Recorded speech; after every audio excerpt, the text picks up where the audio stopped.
No, it takes a minute to zero.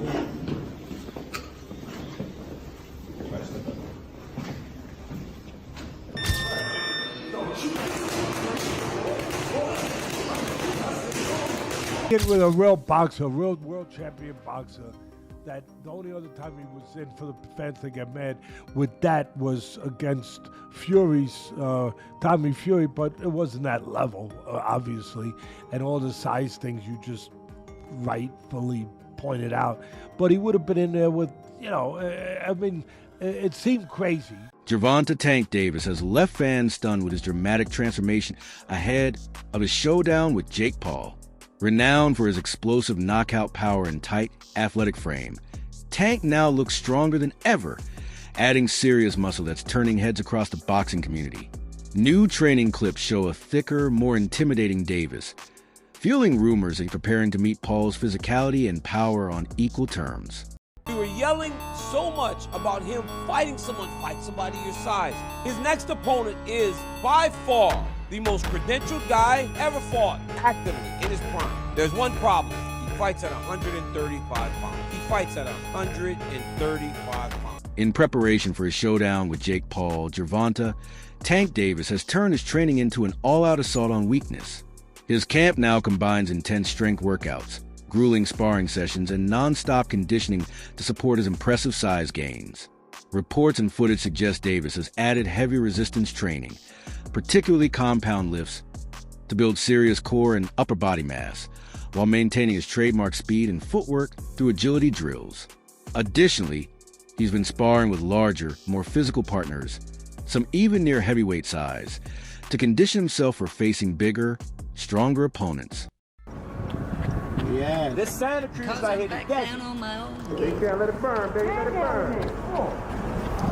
Mind over matter, son. Mind over matter. This is the blues on. Ain't nobody doing no shit like this. Come in the desert. Nigga trying to stay away from the desert. He come in the desert. When the night Camera.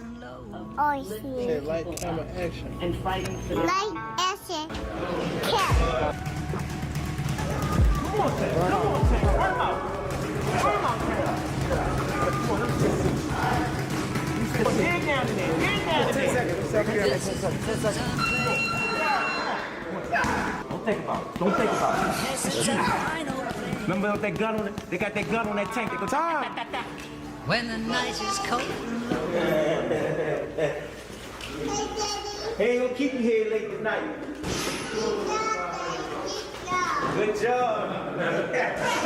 It's been hard being away from my daughter. You know, she actually here, she sleep. Just being away from her, it was a little touchy, but I know when I'm up, you know, up against, you know, I know that I got pay-per-view. You know, I know I'm fighting a tough opponent, so really I know how to lock in. I know how to shy away from everything. I know how to, like, I know how to fool around.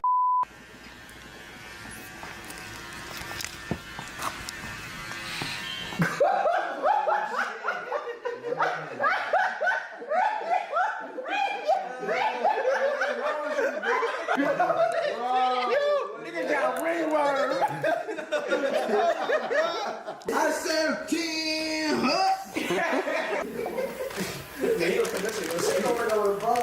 No, don't do that. I can't go on TV looking like that. However, Jake Paul naturally carries far more size, and the agreed-upon rules set a 195-pound weight limit with 12-ounce gloves for both men. For Davis, who typically competes around 135 pounds, that a massive leap across weight and power divisions. The size gap has sparked concern among fans and analysts alike, with critics warning that bulking up too much could dull Davis's signature speed and explosiveness, the very attributes that define his dominance in the ring. Jake Paul, Tank Davis fight got moved to Miami. I think Jake wins. Jake's just so big, dude. I think Jake wins. This is different because it's similar. It's similar to Logan versus Mayweather, but Jake has Jake better Paul boxing. now obviously is way more advanced than where Logan was at that moment in time. I mean, it's Gervonta's just fucking sick. I mean, yeah. No, but dude, Did you Jake ever watch his highlights? Jake can He's crack, nasty, man. bro. He's so sick. I love nasty. that guy, bro. Tank is not the guy that knows how to sell a fight. Tank cannot sell a fight in his own division. You have the Paul brothers and they come over to boxing. Their idea from day one is we don't have the skills or the experience. What we're gonna do is we'll take on the absolute best guys, but they're gonna spot us some pounds. Tank has one job to do, that it doesn't make any difference, that boxing is a real sport. My skills versus your skills, of which I am an abundance of and of which you have none of. Tank is telling anybody that will listen that there's a size problem. My skills and my experience in boxing, I do not have to wonder who's in the bar tonight. Any bar I go to, I rule the bar. No, it turns out that you don't. Just need some big guy to corner you, apparently. Boxing has never stood its ground. Boxing has never been able to explain why Floyd needed a half hour to get rid of a guy who's never boxed before. Tank Davis has already began this. When you choose a dum-dum, don't be surprised when he goes out and acts like a dum-dum. UFC President Dana White didn't hold back when discussing potential matchup between Jake Paul and Gervonta Tank Davis. He claimed that genuine excitement for the fight is limited, though he admitted it might still serve a purpose for Davis. After enduring a period of negative press and fading momentum outside the ring, Tank could use this bout to reignite public interest and secure a major payday. White pointed out that while critics dismissed the fight's legitimacy, it could offer Davis valuable exposure and financial reward at a crucial time in his career. From a stylistic standpoint, White believes Paul's natural advantages in height, reach, and raw strength will allow him to apply constant pressure, leaning in, clinching, and disrupting Davis's rhythm. Though he acknowledged Tank's elite technical skill and punching power, White argued that once a fighter used a smaller opponent's steps into Paul's physical domain, those assets could be neutralized. In the end, he suggested the matchup will be less a boxing spectacle and more a test of whether Davis can withstand and overcome Paul's sheer physical dominance. Is picking Jake Paul to beat Gervonta Davis. This is not a fight that I'm excited for at all. I would rather have Gervonta Davis fighting in a real boxing match against the likes of Lamont Roach, Shakur Stevenson, Keyshawn Davis, Emmanuel Navarrete, anybody that is in the 135-pound division and around. That's where I want to see Gervonta Davis fight. However, we live in a world where everybody is trying to do things as big as possible.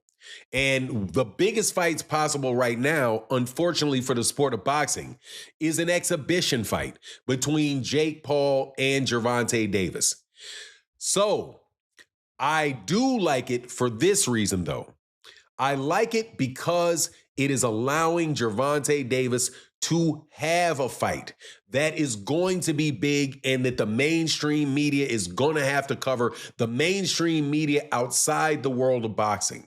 Gervonta Davis has been, without a doubt, blocked, having venues blocked, having fighters, having other promoters paying fighters away to go different directions from Gervonta Davis. So Gervonta Davis was in a bit of a hole. And he gets an opportunity to fight Jake Paul for $200 million or whatever. I don't mind it at all. As long as Gervonta Davis comes back to the world of boxing after he gets done with this, hey man, you got your money, no worries. But you gotta love Dana White having the audacity to pick Jake Paul in this fight and says something to the effect that, hey, he was talking to Logan Paul and said, hey, when you were fighting Floyd, you know, there was this, you're a gigantic guy, big size difference. There was a time when Floyd Mayweather Jr. hit, had an overhand right that landed flush on Logan Paul. Bare knuckle fighter and former UFC star Mike Perry didn't mince words when weighing in on the rumored showdown between Gervonta Tank Davis and Jake Paul. Perry blasted Davis for what he called a cash grab, accusing him of chasing a payday instead of real boxing challenges. He questioned whether Tank still possesses the hunger and drive that once made him a world champion. In Perry's view, choosing to fight a YouTuber-turned-boxer suggests Davis is more interested in fame and fortune than in solidifying his boxing legacy. He even went as far as to claim that Jake Paul's discipline and determination might now exceed Davis's. Perry's remarks hit a nerve among fans, reigniting fierce debate over Tank's current motivation and commitment to the sport. Jake is big.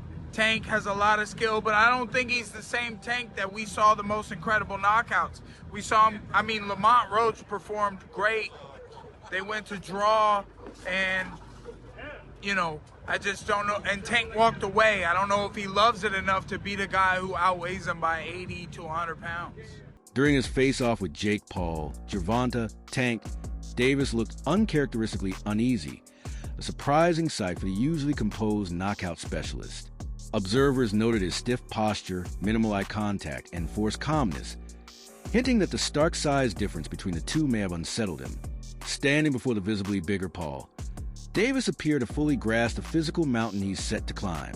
While some fans interpreted his demeanor as quiet focus, others saw it as a glimpse of uncertainty creeping in.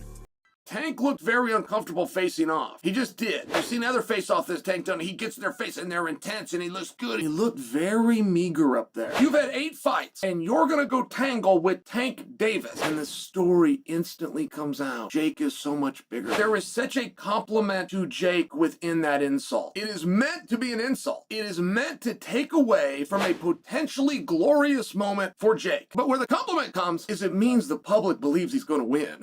That's what it means. Teddy Atlas shared his thoughts on the Jake Paul versus Gervonta Tank Davis face-off, highlighting the overwhelming size disparity between the two fighters. The veteran boxing analyst even joked that Davis would need a ladder just to reach Paul's chin. While Atlas admitted that differences in size and style are common in boxing, he argued that this particular gap goes far beyond what's reasonable, drawing comparison to Canelo Alvarez potentially moving up to fight Terence Crawford. Atlas pointed out that even Crawford was never as undersized as Davis appears to be here. In his view, Tank's lack of reach and natural size makes the matchup feel heavily one-sided, more of a spectacle than a legitimate sporting contest. Things, right? They should also have like the size of the ring, the size of the glove, all that stuff. Particulars should be in the contract, but I would probably look for one thing that is not the common thing to have in a contract if I'm Tank. A ladder. A ladder. Can I get a ladder? Somebody? You know what I mean? Hey, look, if he hits him on the chin the way he can punch, Jake might be doing a dance. You know what I mean? Not voluntarily either. But we'll get into that more later. The thing that I'm talking about right here is what you said. It was stark. The size difference was really, you couldn't ignore it. We understand the talent difference, the experience difference. We understand all of that. But the size, the pure, and we understand small guys can beat big guys. We just saw Crawford do it to Canelo, but you know, a little different. The size difference was, I mean, it was eye-catching, jaw-dropping. And it made me think, and I'm going to ask Richie, our man here who's doing all the taping, who does such a marvelous job. I'm going to ask him, because I know he's an expert in this area, but it reminded me of one of the Rocky movies where they had the face, where they did the wrestling thing with Rocky and Hulk Hogan, a.k.a. Thunderlips. He was Thunderlips back there. And I thought I had it right, and it was confirmed to me. It's Rocky 3.